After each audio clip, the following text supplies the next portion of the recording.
merangkul sekarang mengajak kaum muslimin melakukan beberapa hal yang harus memang mereka lakukan, sudah bukan hal pilihan lagi. Yang pertama, mereka harus menyisipkan di doa mereka agar mendoakan seluruh muslimin di seluruh pelosok muka bumi ini yang sedang terpuruk, tersiksa, terhina. Tiap hari minimal ada satu orang dari muslim Palestina terbunuh, hampir tiap hari. Itu minimal, bisa lebih daripada itu.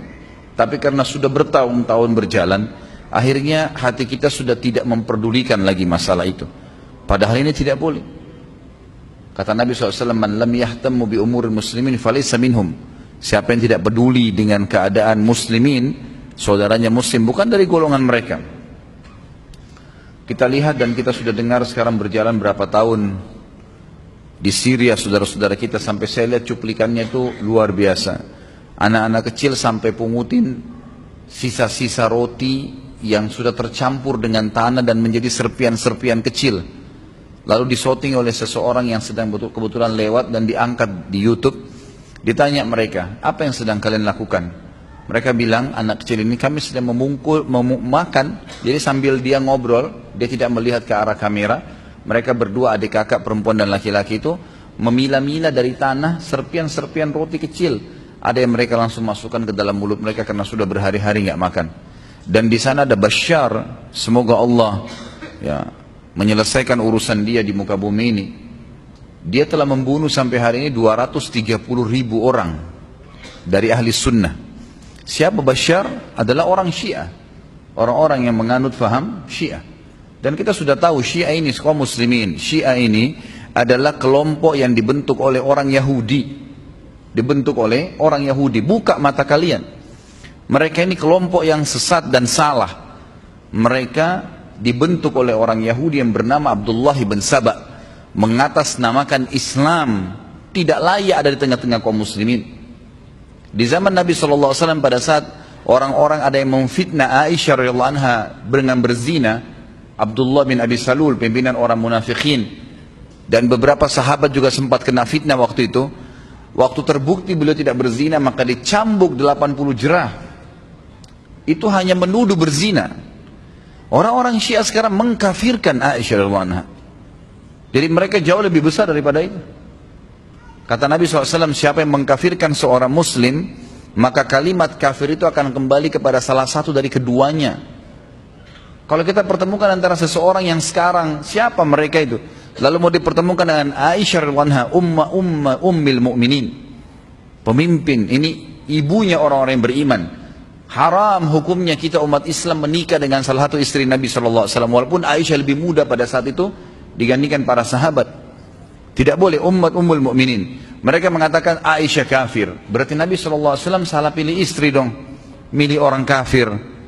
Kita tahu dalam konsep agama kita, dan orang-orang Syiah yang mengaku Islam itu pun tahu, mereka mengatakan bahwasanya orang, dan kita tahu faham itu, kalau seorang laki-laki dan perempuan tidak bercerai di dunia, maka mereka akan bersama di mana? Di akhirat. Sampai meninggal Nabi SAW, Aisyah radhiyallahu anha tetap di bawah naungan Nabi SAW. Artinya jelas Aisyah akan bersama dengan Nabi SAW di surga. Belum lagi hadis Nabi SAW, tentu mereka tidak akui hadis-hadis ini karena sahabat dikafirkan oleh mereka. Tapi hadis sahih riwayat Hakim, kata Nabi SAW, saya tidak dinikahkan oleh Allah. Artinya pernikahan Nabi SAW Allah yang atur, kecuali dengan wanita-wanita ahli surga. Artinya semua istri saya ini ahli surga. Dalam hadis yang lain, nanti akan kita titik beratkan di tablik akbar hari Sabtu besok insyaAllah, masalah Talha bin Ubaidillah. Beliau dapat pujian dari Nabi SAW karena Nabi SAW berkata kepada para istri dalam hadis Bukhari, sungguh orang yang terbaik dari umat ini adalah orang-orang yang menaungi dan memperhatikan kalian, ditunjuk istri-istri beliau, setelah saya meninggal nanti. Artinya kita disuruh menghormati, menafkahi. Dan Talha bin Ubaidillah orang yang paling gerilya dalam membiayai ummahatil mu'minin setelah meninggalnya Nabi SAW. Kita disuruh biayain. Mereka mengkafirkan Abu Bakar dan Umar. Siapa Abu Bakar dan Umar? Orang yang pertama masuk Islam, muhajir, yang Allah puji mereka. Disebutkan dalam Al-Quran, Allah sudah ridha dengan mereka. Allah menyuruh, Allah mengatakan radhiyallahu anhum wa radu an, kekal dalam Al-Quran untuk para sahabat, dan itu terutama orang-orang Muhajirin dan Ansar, dan banyak ayat yang memuji masalah ini. Pimpinan mereka, seluruh sahabat sepakat kalau ada Abu Bakar dan Umar bersama Nabi SAW, mereka tidak berani berbicara. Mereka menunggu kedua orang ini berbicara. Dan Anda kalau ikut tabligh akbar kita yang lalu tentang Abu Bakar, tentang Umar, bagaimana fadilahnya disebutkan dengan banyak, mungkin ratusan hadis Nabi SAW tentang fadilah mereka. Dan yang paling penting secara jenjang sosial, mereka adalah mertua Nabi SAW.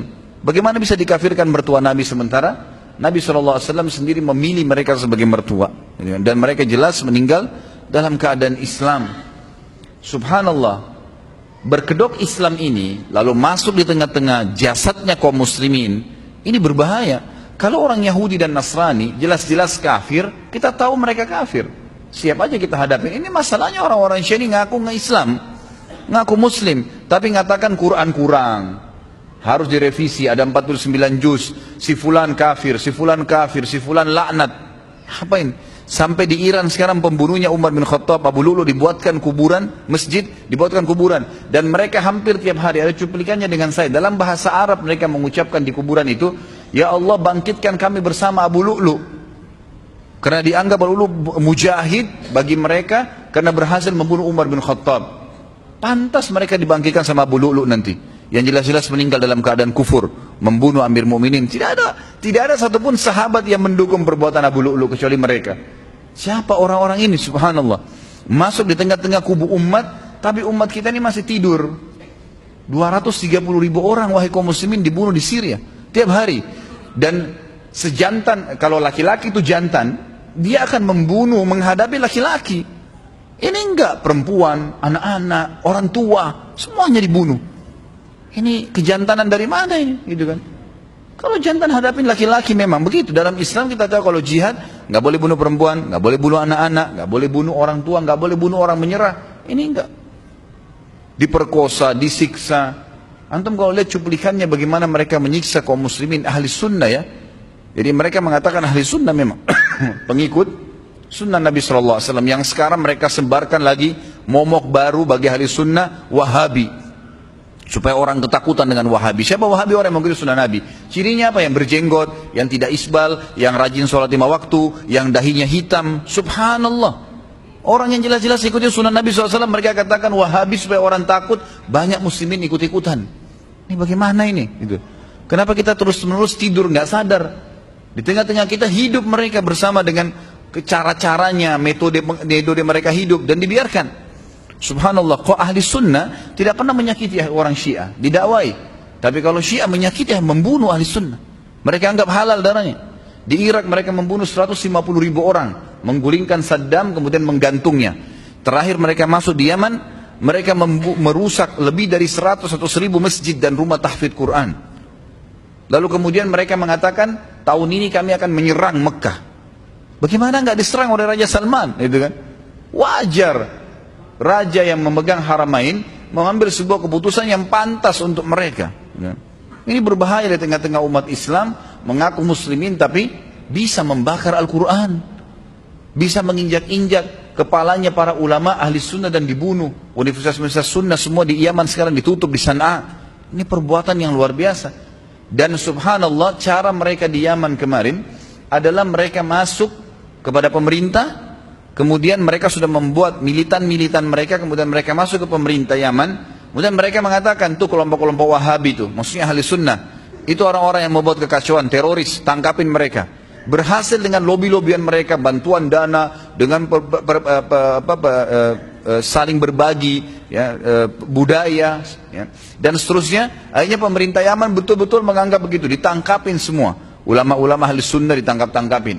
Setelah ditangkap-tangkapin, subhanallah, tidak ada lagi saingan mereka di lapangan. Dengan militansi yang mereka miliki, digulingkan presiden Yaman. Akhirnya apa yang terjadi? Presiden Yaman sendiri baru sadar, baru dia menyurat kepada 6 negara teluk di sekitarnya, Bahrain, Emirat, Qatar, Saudi. Mereka kirim surat, akhirnya minta tolong bantuan. Barulah dibantu dengan saudara-saudara muslimin yang ada di sana. Tapi mereka melakukan itu. Subhanallah, pola yang mereka gunakan sekarang di Indonesia sama, saudaraku. Sama pendekatan kepada pemerintahan hari-hari sekarang ini sama retorikanya di Yaman. Kita nggak mau buka mata nih. Banyak teman-teman kita sekarang bahkan di UIN yang banyak orang-orang liberal sekarang banyak menulis disertasi. Ada beberapa disertasi judulnya bahayanya Syiah terhadap NKRI. MUI mengeluarkan fatwa tentang waspada terhadap kesesatan Syiah. Sudah disebarin, semua ormas Islam yang bergabung di MUI sudah mengeluarkan fatwa itu. Dai-dai kita sudah membahas di sana sini, mengingatkan hati-hati berbahaya, gitu kan?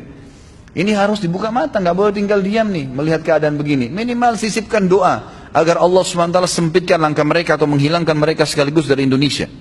Ini tidak boleh dibiarin, tidak boleh dibiarin sama sekali. Ini berbahaya sekali di tengah-tengah umat Islam. Mereka seperti racun yang masuk, seperti jarum-jarum yang banyak masuk dalam jantung umat ini.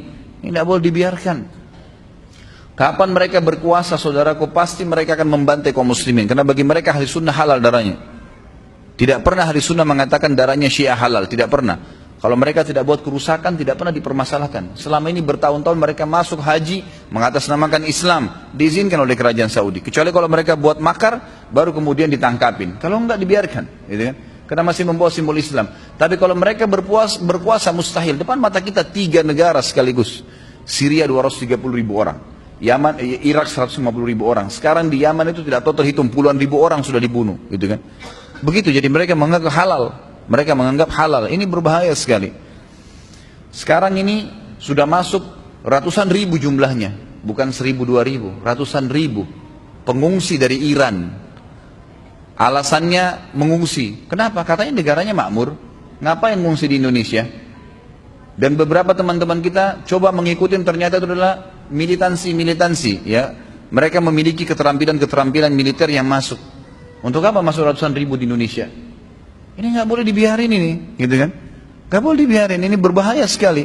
Hanya nanti terjadi hal-hal yang tidak diinginkan dan itu berbahaya. Bagi ahli sunnah sih kalau terjadi hal-hal tertentu kemudian terjadi peperangan itu umat Islam tidak ada masalah, jihad, kan gitu. Bisa saja kita melawan, tapi kita tidak mau ketentraman umat ini terganggu. Masjid akan mereka bakar. Nggak pernah dalam sejarah ahli sunnah membakar masjid Syiah, nggak pernah. Gereja saja kalau kita ekspansi jihad nggak pernah dibakar, diganti jadi masjid, iya. Nggak pernah kita bakar Quran, nggak pernah kita siksa perempuan, nggak pernah bunuh anak-anak, nggak pernah. Subhanallah, di hari-hari sekarang ini waktu yang bersamaan muslimin kita tahu di Myanmar lagi disiksa. Ya ikhwani, masuk foto ke saya tidak tega lihat. Anak kecil digantung, ditidurkan di tanah, tangannya diinjakin dengan motor. Anak-anak kecil, anak-anak mungkin 5 tahun, 4 tahun, 3 tahun. Gitu kan, digantungin, perempuan digantungin, mereka dibakar hidup-hidup. Ada anak kecil diikat di kayu, kemudian orang-orang Buddha atau Hindu di sana tuh memegang dari kayu di sebelah sana, kayu sebelah sini, seperti kalau mau panggang kambing, itu diikat kemudian dibakar. Mereka mendengar jeritan anak itu. Subhanallah, ada manusia seperti ini, satu rumpun loh ini, sama warna kulitnya, ya, berdekatan sama kalau kita orang Indonesia, kayak satu suku dari Jawa misalnya, sama dibunuh hanya karena agama Islam. Dan pemerintah Myanmar berani mengucapkan kalimat sekarang di statement secara internasional, kami tidak mau Myanmar ini menjadi seperti Indonesia yang mayoritas muslim, nanti hanya muslim berkuasa dan kayaknya mereka menguasai pemerintahan, dianggap Indonesia ini mengangkat bendera perang atau apa yang melawan kaum muslimin. Tapi semuanya diam, gitu kan. Maka apa yang saya bisa lakukan? Saya hanya bisa teriak untuk anda semua. Bukan saya katakan ayo kita sekarang keluar berperang melawan. Minimal sisipkan dengan doa, gitu kan? Doa, kita harus doa. Dan semua yang mengetahui tentang apa yang saya sampaikan, sampaikan kepada orang yang dikenal. Harus diberitahukan, nggak boleh diami, gitu kan? Nah, kalau didiami berbahaya sekali. Sementara orang-orang Myanmar ini coba naik kapal sampai ke Banda Aceh pun, TNI kita menahan, nggak boleh masuk. Di Malaysia mereka ditolak, di negara-negara Islam mereka ditolak.